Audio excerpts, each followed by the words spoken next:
Thinking about taking a cruise? Or maybe you booked one and said, what have I got myself into? Well, relax. It's Pat from Calm Street Cruise, and we're going to share 10 things that every cruiser needs to know for their first cruise. Number 1, your cruise fare, well, it may say it's inclusive, is not truly inclusive. That is it, unless it is. I'll explain. For mainline cruise lines, you're going to have a fare that will pay for your room, a lot of food, some drinks, but that's about it. Other items will need to be added on to your cruise fare or you'll be charged on the ship.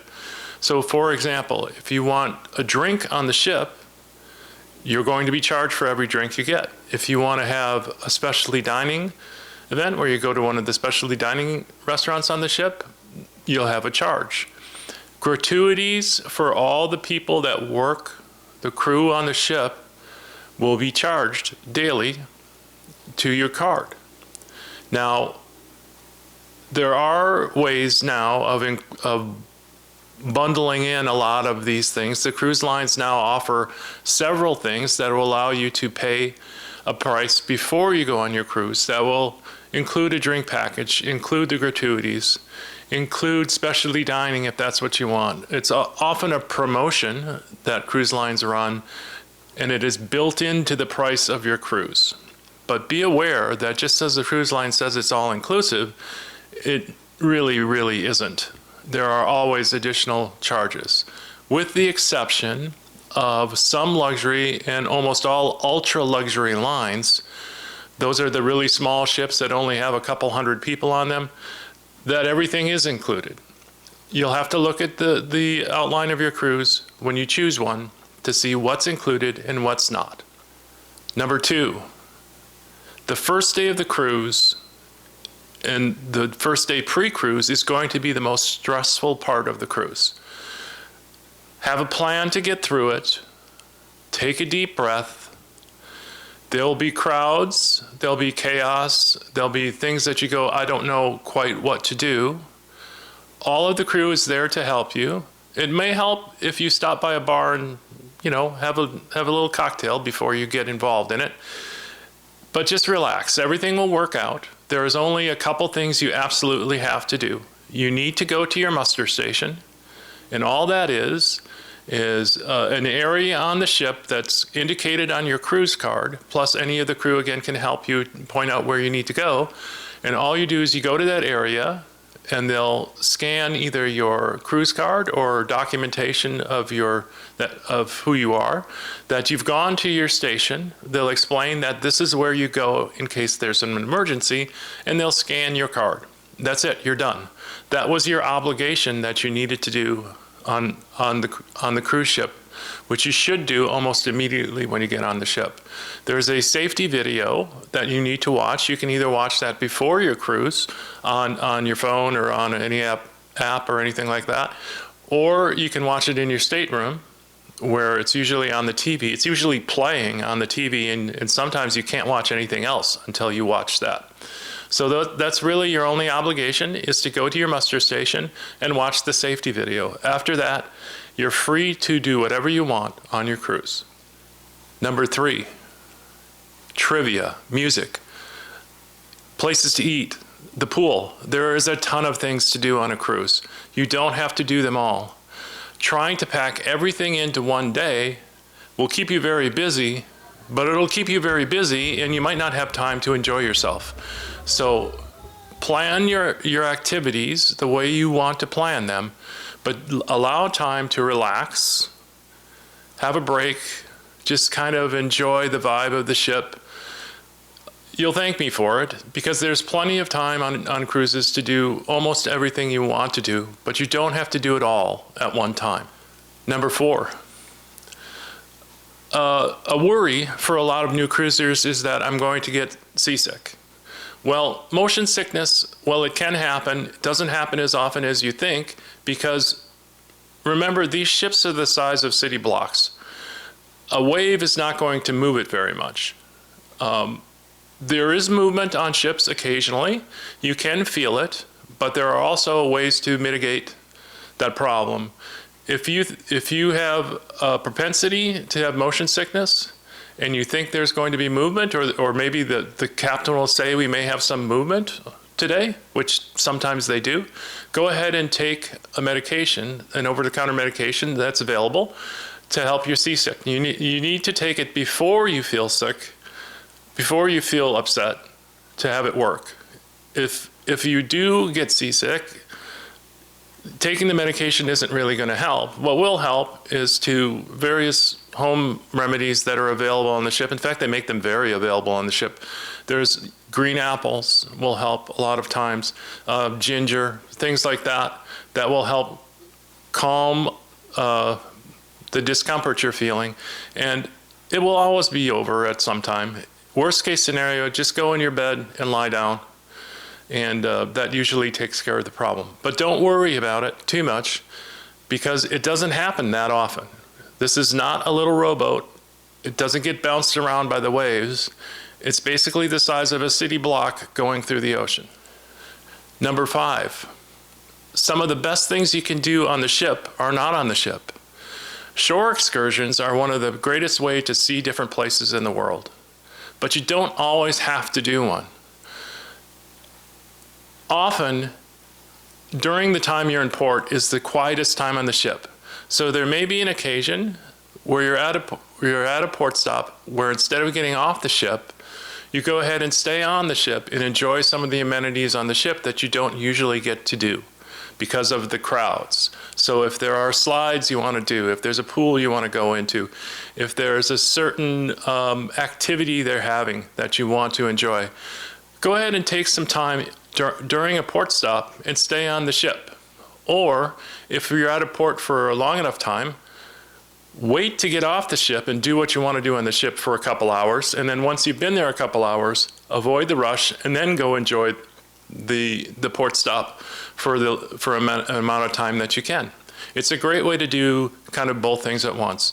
I would stay on the ship before I get off, as opposed to getting off and then coming back early, because you tend to have less crowds if you do your ship activities right away. Number 6, there are many, many, many places to eat on a cruise. And your dinner is flexible. All ships will have a main dining room. The main dining room is the included food venue that you generally will either be able to go to whenever you want, whenever it's open. On some cruise lines, you may have an assigned time to go there. You may have an assigned table to go there. It depends on the cruise line, and you do want to look at the specifics once you choose your cruise on how dinner works. But even if you don't want to go to the main dining room, there is usually a buffet which is going to be open during that time. The buffet will have a variety of different foods that you can just go ahead and grab whenever you want. There's usually other venues that serve food. Sometimes there's a burger place or a taco place or something like that that may be open. And then there's also specialty dining, which you can arrange, which is usually a higher end restaurant that you can also enjoy. But there are many places to eat on a ship. You will never be wanting for food. I can pretty much guarantee that. But you don't always have to go to the same place, and I would encourage you to try as many places as you want. Number 7, the cruise line app. Now, almost all cruise lines at time of publication of this will have an app.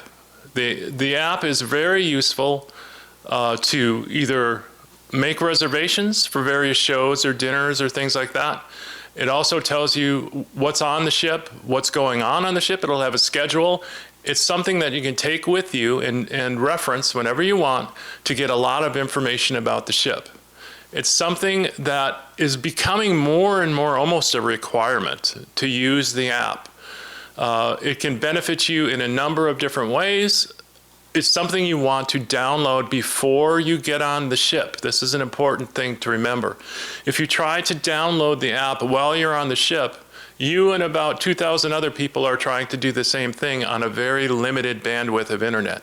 If you do it at home, you'll have a lot easier time doing it, and you'll have all the benefits of having that app to do your reservations before you even get on the ship. Totally possible thing to do for dinners and for shows and things like that. So I encourage you greatly to download the app. Every cruise line will have one, almost every cruise line will have one, and it will help you out both before your cruise and while you're on the ship. Number 8, gratuities are usually automatically added. Now, they're either going to be charged, you can charge them before you get on the ship, which are called prepaid gratuities, or they'll be charged on your card while you're on the ship.